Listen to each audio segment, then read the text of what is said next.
ഏറ്റവും കൂടുതൽ കാലം ബീഹാർ ഭരിച്ച മുഖ്യമന്ത്രി എന്ന റെക്കോർഡ് നിതീഷ് കുമാർ സ്വന്തമാക്കിയിട്ട് 2 മാസം കഴിഞ്ഞതേയുള്ളൂ. ഒരിക്കൽ പോലും സ്വന്തം പാർട്ടി ഒറ്റക്ക് ഭൂരിപക്ഷം നേടാതെയാണ് നിതീഷ് 17 വർഷവും 5 മാസവും മുഖ്യമന്ത്രി കസേരയിൽ ഇരുന്നത് എന്നതാണ് ശ്രദ്ധേയം. മുന്നണി മാറ്റത്തിന്റെ പേരിൽ നിതീഷ് കുമാറിന്റെ പേര് ഗിന്നസ് ബുക്കിൽ വരുമെന്നതാണ് കോൺഗ്രസിന്റെ MLA ആയ അജിത് ശർമ്മയുടെ പരിഹാസം. 4 പതിറ്റാണ്ടിലേറെ നീണ്ട രാഷ്ട്രീയ ജീവിതത്തിനിടെ ഹിന്ദുത്വ പാർട്ടികളെയും സോഷ്യലിസ്റ്റ് പാർട്ടികളെയും കോൺഗ്രസിനെയും നിതീഷ് മാറി മാറി കൂട്ടുപിടിച്ചിട്ടുണ്ട്. 2005 ലാലു പ്രസാദ് യാദവ് യുഗത്തിന് അന്ത്യം കുറിച്ചുകൊണ്ടാണ് നിതീഷ് കുമാർ മുഖ്യമന്ത്രിയാകുന്നത്. അന്ന് BJPയും ഒപ്പമുണ്ടായിരുന്നു. 2010 JDU BJP സഖ്യം അധികാരത്തിലെത്തി. എന്നാൽ 2013 സഖ്യത്തിൽ കല്ലുകടി രൂപപ്പെട്ടു. നരേന്ദ്രമോദിയെ NDAയുടെ പ്രധാനമന്ത്രി സ്ഥാനാർത്ഥിയാക്കിയതിൽ പ്രതിഷേധിച്ച് നിതീഷ് കുമാർ NDA വിട്ടു. ലാലുവിന്റെ RJDയും കോൺഗ്രസും നൽകിയ പിന്തുണയിൽ നിതീഷ് കുമാർ സർക്കാർ മുന്നോട്ട് പോയി. ലോക്സഭാ തെരഞ്ഞെടുപ്പിൽ ഒറ്റക്ക് മത്സരിച്ച JDU വെറും 2 സീറ്റുകൾ ഒതുക്കി. വൈകാതെ മുഖ്യമന്ത്രി സ്ഥാനം അദ്ദേഹം രാജിവെച്ചു. പിന്നീട് ഉറ്റ അനുയായിയും ദളിത് നേതാവുമായ ജിതിൻ റാം മാഞ്ചി മുഖ്യമന്ത്രിയായി.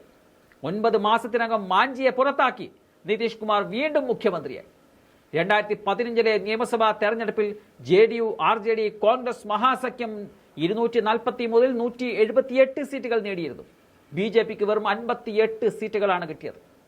നിതീഷ് കുമാർ മുഖ്യമന്ത്രിയായും RJDയിലെ തേജസ്വി യാദവ് ഉപമുഖ്യമന്ത്രിയായും സർക്കാർ അധികാരത്തിലേറി. 2017 RJDയുമായുള്ള ഭിന്നതയുടെ പേരിൽ നിതീഷ് കളം മാറി NDAയിലെത്തി. 2020 വരെ ആ സർക്കാർ മുന്നോട്ട് പോയി. 2020 നിയമസഭാ തെരഞ്ഞെടുപ്പിൽ BJP JDU മുന്നണി കഷ്ടിച്ചാണ് ഭൂരിപക്ഷം ഒപ്പിച്ചെടുത്തത്. ചരിത്രത്തിലാദ്യമായി JDUവിനെ കടത്തിവെട്ടി BJP വലിയ ഒറ്റക്കക്ഷിയായി മാറി. BJPക്ക് 75ഉം JDUവിന് 45ഉം സീറ്റാണ് ഉണ്ടായത്.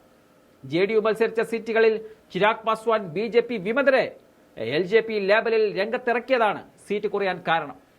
JDU മെലിഞ്ഞെങ്കിലും നിതീഷിന് മുഖ്യമന്ത്രി സ്ഥാനം നൽകാൻ BJP സൗമനസ്യം കാട്ടുകയായിരുന്നു.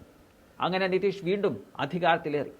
എന്നാൽ തന്റെ പാർട്ടിയെ BJP വിഴുങ്ങാൻ ഒരുങ്ങുകയാണെന്ന് തിരിച്ചറിഞ്ഞ നിതീഷ് കുമാർ 2022 NDA വിട്ട് വീണ്ടും മഹാസഖ്യത്തിന്റെ ഭാഗമായി.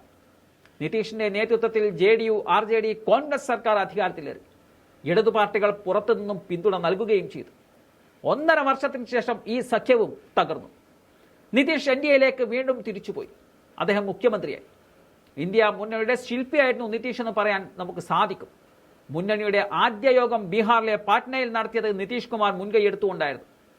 ഇന്ത്യ മുന്നണി കൺവീനർ സ്ഥാനത്തേക്ക് നിയമിക്കാത്തതും കോൺഗ്രസ് അധ്യക്ഷൻ മല്ലികാർജുൻ ഖാർഗെയെ മുന്നണിയുടെ പ്രധാനമന്ത്രി സ്ഥാനാർത്ഥിയായി നിർദ്ദേശിച്ചതും നിതീഷ് കുമാറിനെ പ്രകോപിപ്പിച്ചിരുന്നു. അതാണ് അദ്ദേഹത്തിന്റെ മറുകണ്ഠം ചാട്ടത്തിൽ കലാശിച്ചത്.